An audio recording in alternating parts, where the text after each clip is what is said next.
Hello, I'm Somalia. And I'm Jasmine, and we're back for another incredible season of Fusion Talk Show. So Jazz, I haven't seen you in so long. Like, how have you been? What do you think about all this? This is awesome, this is great, but ladies, we gotta speed this up a little bit. Speed it up? Yeah. I just checked my account and I got paid, girl. Okay. So I gotta go to the mall.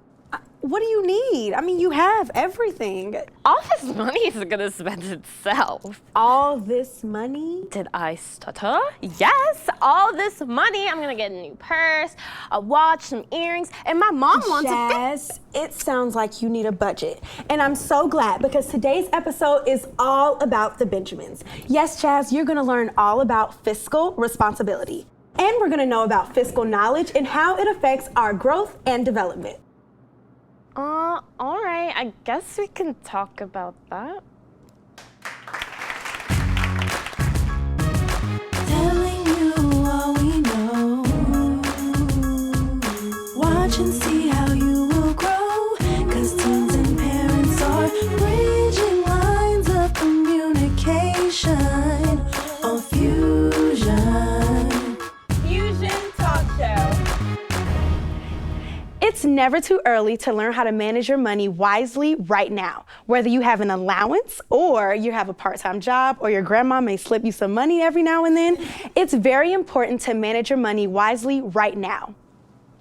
Joining us on the Fusion Couch is owner of NQ Green Investments, Miss Fabulous Quan Green, and CEO of Forbes Accounting and Consulting Inc., Jeri Forbes. Welcome to Fusion, ladies. Thank you. We're glad to be here. Well, Thank you Ms. for having Quan, us. I wanted to start with you. I want to know, how can we start saving our money? I know your son's an entrepreneur, but how, I've heard stories of kids becoming millionaires just by saving their allowance. Is that possible? How can we kind of save the little money that we're given as teens if we don't have a job yet? Sure. Well, in regards to teens becoming millionaires from allowance, that is possible, but your parents would have to pay you $10,000 a month. Oh, dang. For 12 months, for 8 years, and then you can become a millionaire that way.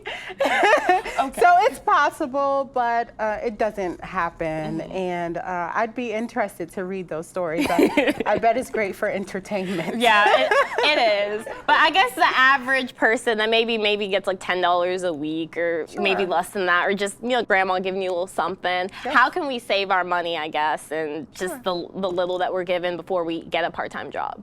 Well, the way that it's done is you save 10% of it, and then you give 10% of it. So giving can be in the form of tithing or donation to a charity, and then you spend the 80% if you choose to. So just typically adults are taught how to save that way, and teenagers also.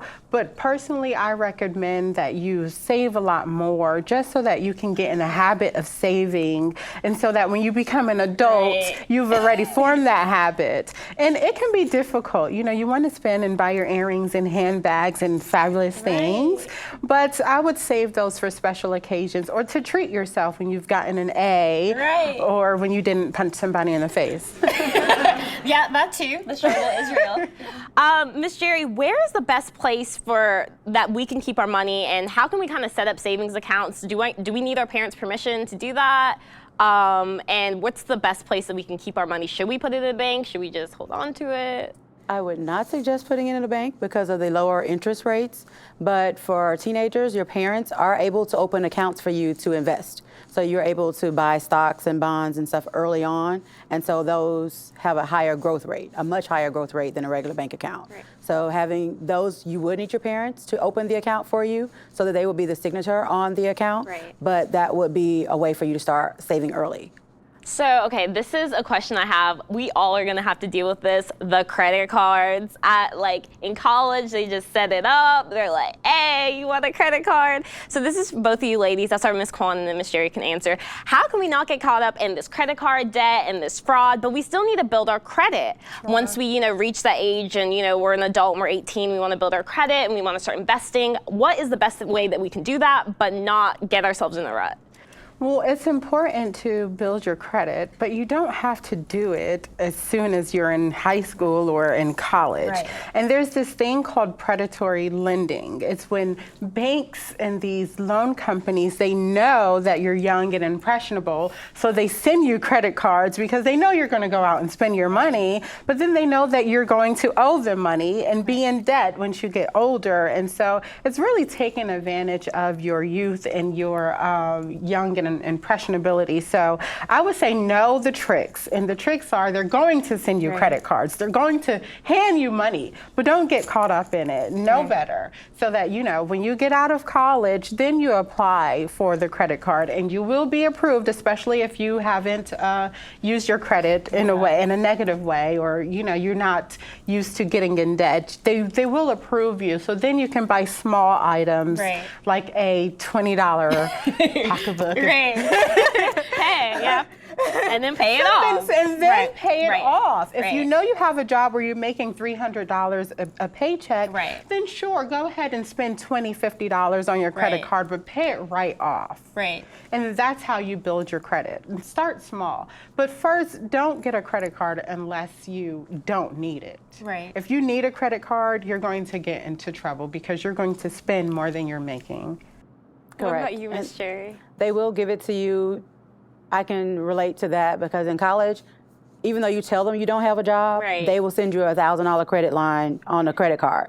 And with those, they come with a much higher interest rate than normal because you don't have credit and you're trying to establish that credit. Right. So college students that don't really have a job and they need that money, as Quan said, Right. those people will go out and they will spend a lot more than they can afford to pay for. And when you get out of college, they're hoping that you have this high debt because now you have a job and and you start building assets that they can go after and attach. And so that's when a lot of people get in trouble because you owe this high debt. And you might have only had a $1,000 credit line, but if you haven't been paying on it, it's like that compounds and it gets higher.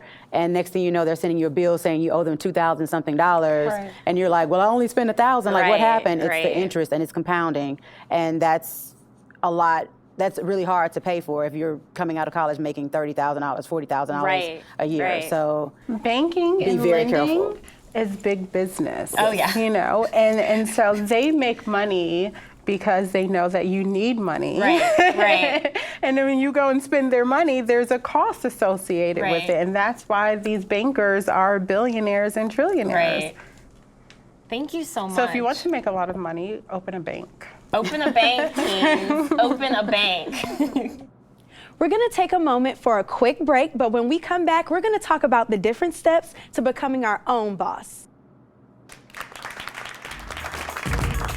Stay connected with Fusion on Facebook, Twitter.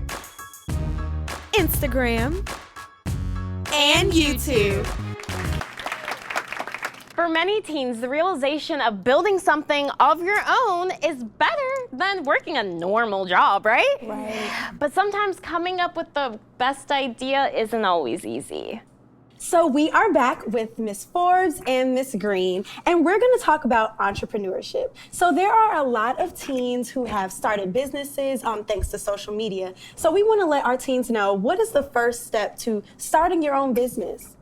The first step for me, and I've owned and started several businesses, and I've also helped others to establish businesses as well. The first step is to be clear about what you want and what you love. Right. Do not start a business unless you absolutely love what you're doing and that you have a problem to solve with your business. Right. So be clear about what you want, be clear about what you love, and then most importantly, get a mentor. Someone who is doing what you want to do, someone who has been successful, made a lot of money at it. Ask them questions, follow them, and be inspired by that. Because I find when you have positive, successful people in your life, you can do things that you've never thought that you were Right. capable of doing. And to start a business, it's a lot of hard work. So it helps to have someone who has been there and done that you can call and say, hey, what do I do with my business plan? What about my website? What about marketing and promotion? So Right. definitely get someone, identify someone that you can have them be your mentor and to inspire you and coach you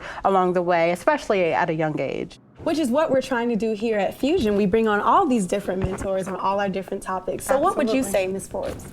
for me, I would say Beyond just that, also making sure that you understand what your business structure is going to be, because some people want to partner with others and they aren't really sure what a partnership really means. So having a good, sound partnership agreement in place is important to make sure that when issues happen, because with marriages, people sometimes get a prenup because you have to plan for the divorce early. You also have to do the same in business, because there you hit a lot of pitfalls because people are not sure about how the profits are supposed to be split. They aren't sure about what happens when one member doesn't want to be part of the business anymore, or you aren't on the same page as how you want to grow your business, or even what your basic mission is. Because sometimes those evolve, over time, and people aren't very clear on those things. So being sure, as she said, about what your goals are and what your passion is, because it gets really hard. And times when you aren't really making a lot of money, some people will fold and they decide, okay, entrepreneurship isn't for me. I have bills, I need to pay these, and people aren't paying, or they aren't paying on time. And that gets to be, cumbersome for a lot of people. So your passion is extremely important, because that's what's going to get you through the bad times. Right. And so with speaking on mentorship, are there any programs in Atlanta that teens can actually reach out to so they can get that mentorship to start their business? Sure. Georgia State University, they have a young entrepreneurship program, and they do it during the summer. You can go on their website or call Georgia State to get more information. Do you know any, Ms. Forbes? Well, beyond just the regular organizations, it's important to try to find somebody that's doing the type of business you're doing. So a lot of times, just basic grassroots, you going online, you finding a business in your area that's doing what you want to do or similar, and reaching out to those people, because you have a lot of, especially small business owners, that are willing to guide and mentor a young person. So they might bring you on for an internship, because internships are extremely important when you're trying to figure out what it is that you want to do, because a lot of times teenagers don't know exactly what it is they want to do. So going out and reaching out to these people, and they bring you in, because once you come in as an intern, you might decide that's not really what you want to do. You might decide, like, this is a lot harder than what I thought it was, or it's a lot different than what I thought it was. And then so that helps you not waste a lot of time, because a lot of people will go into college majoring in something that they thought they wanted to do, and once they actually get in it, they're like, okay, this isn't really it. So finding somebody early on to where you can go and shadow them, because that's not really, it doesn't take a lot out of people to do that, because one, if you're coming in as a shadow or intern and you're really a lot younger, they aren't really worried about having to pay you. They're not worried about any types of special rules. So you just come in and you're exposed to it, and that allows you the opportunity to make those decisions for yourself. And speaking on learning, and I'm so glad you talked about college, because we're all trying to, especially coming out of high school, we're trying to decide, should we invest this money in going to college? Especially if you know that maybe you want to do entertainment and you know that you don't maybe need that degree. Should you invest in going to college? You really have to know yourself. You have to, even in high school, when you 10th grade and even earlier, but at least 10th grade, you really have to sit down with yourself and say, who am I? What do I want? Do I really want to be an entrepreneur? Do I want to be a doctor?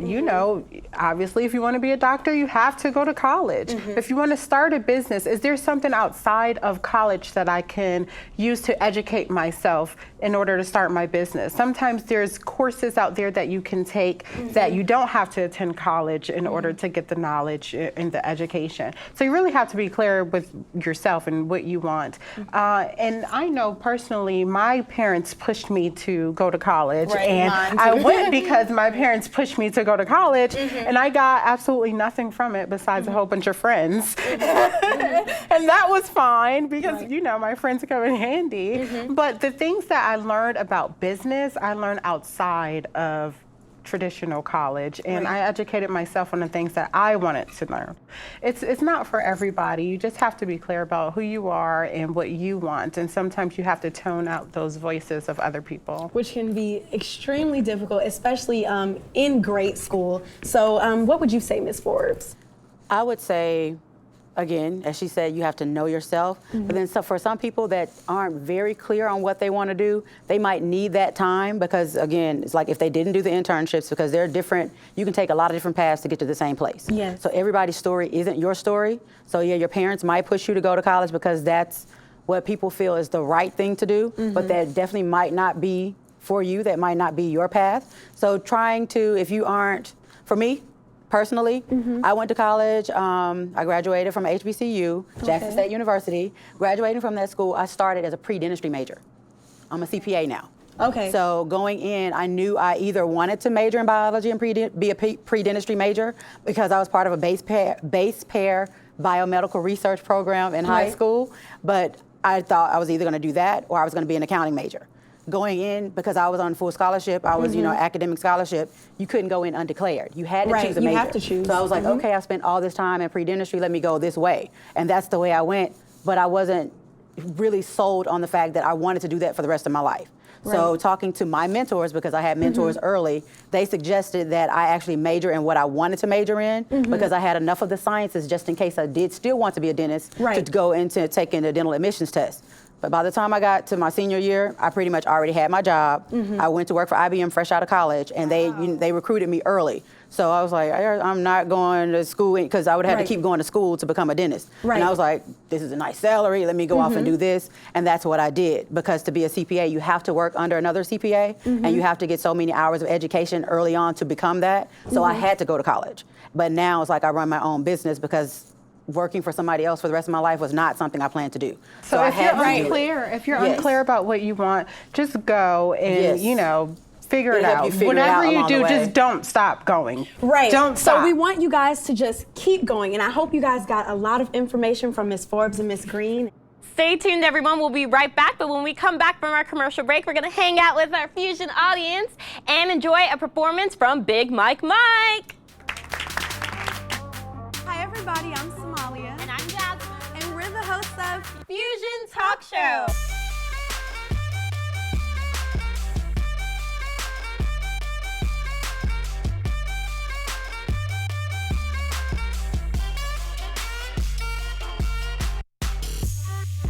So now that we know exactly what bullying is and what it looks like, we need to know how to prevent it. I think we need to do a few things. Number one is educate people. We're destroyed for lack of knowledge. And what happens is people don't know if they're not aware of the problem, then we can't form a solution.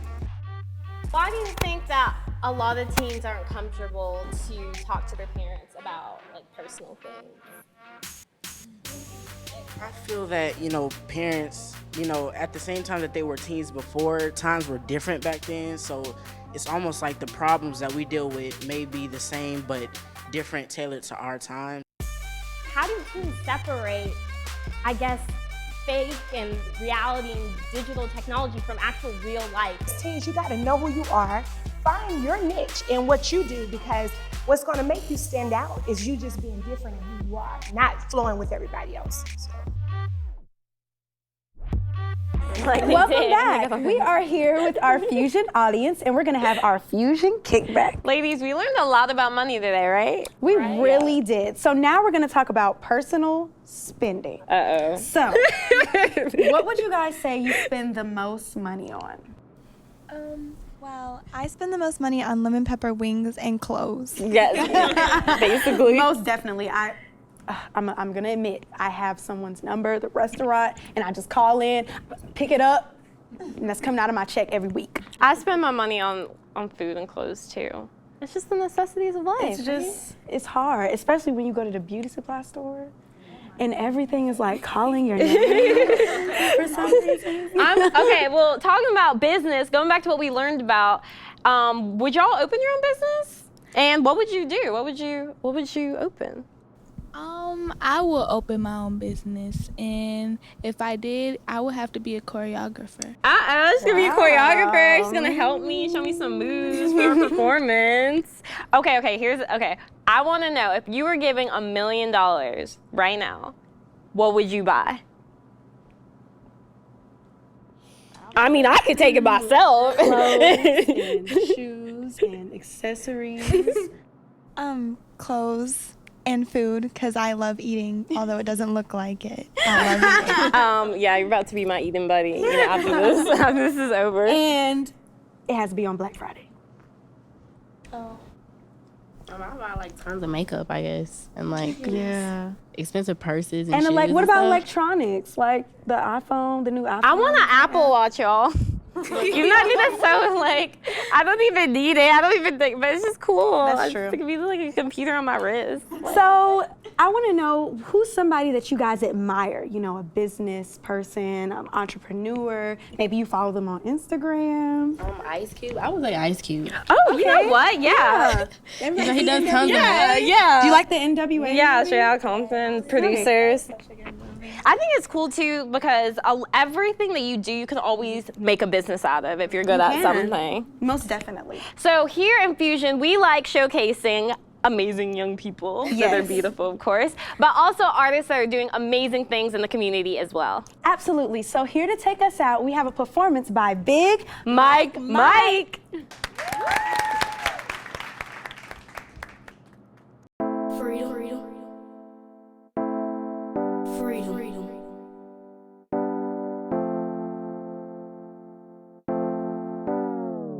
I want my freedom. Open my eyes, laying in my bed. Hope I look up from this rut that my life is in. That's my first thought that I thought before I thought this thought. Hello, life, precious life, so we meet again. Praises to the Father up above and within. In the mothers that keep us covered through the wind, in the thunderstorms. Wait, we ain't gonna do that yet. They coming for my throat, I see them staring at my neck. That's what you expect from people that you never respected. The type of people who answer your question with a question, deceive you, then tell you everything happened for a reason. I don't wanna hear what you teaching. I want my freedom. Solid.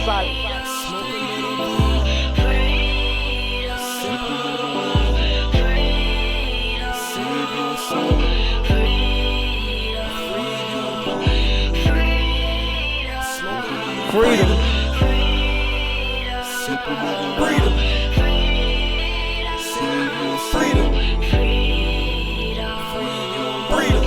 Lately people been venting to me how they hate their job. They wanna raise their boss an a-hole and talk too much. A young person told me he don't really like the rob and how he wish he had to finish school to make his mama proud. Is it America's dream or America's scheme? Cause stuff ain't been adding up, things ain't what it seems. It's like you commit a crime when you think for yourself and you be trying to eat better cause you thinking about health. Go to the Whole Food store like this may be alright. Look at the price and ask the clerk, ma'am, you sure this is right? This old guy said you want the truth, start reading. Today I picked up a book cause I want my freedom.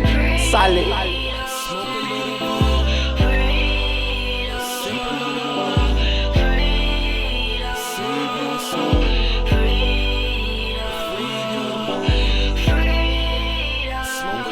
Freedom.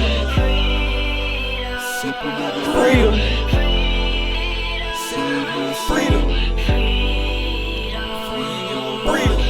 The first 2 hours uptight. Now it's time to let loose. Now I didn't unloose my thigh, and now I'm about to let loose. Now this that Big Mike roll. Now welcome to my journey. I told them I was from the dirty, they ain't wanna hear me. I'm from a town where we smile, but ain't nothing pretty. Hey Barbara and Shirley, them my mama cousins. My auntie Annette used to come through with them killer frozens. I'm just reminiscing, but I ain't a drifter. Who want a shot, I give them out. I'm a hot spitter. You see the sign, what it say? Do not enter. Unless you got a whoa girl, it's some money for me. Some soul food, my big mama, turkey and dressing. No lies, it's the truth with the proof for me.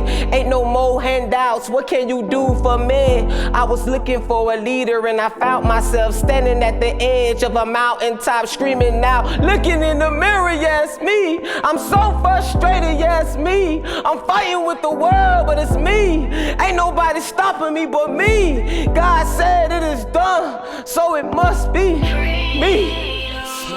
Solid.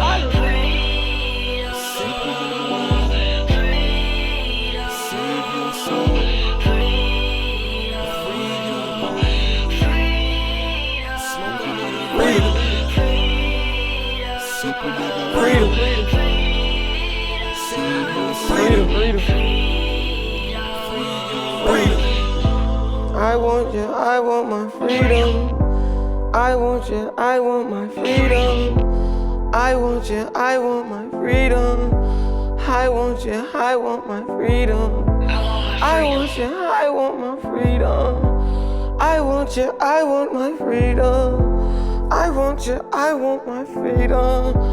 I want you, I want my freedom. Freedom.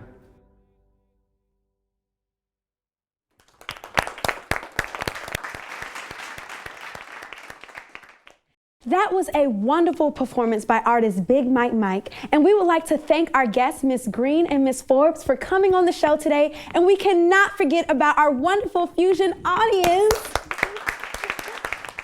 And we will see you next time on Fusion Talk Show.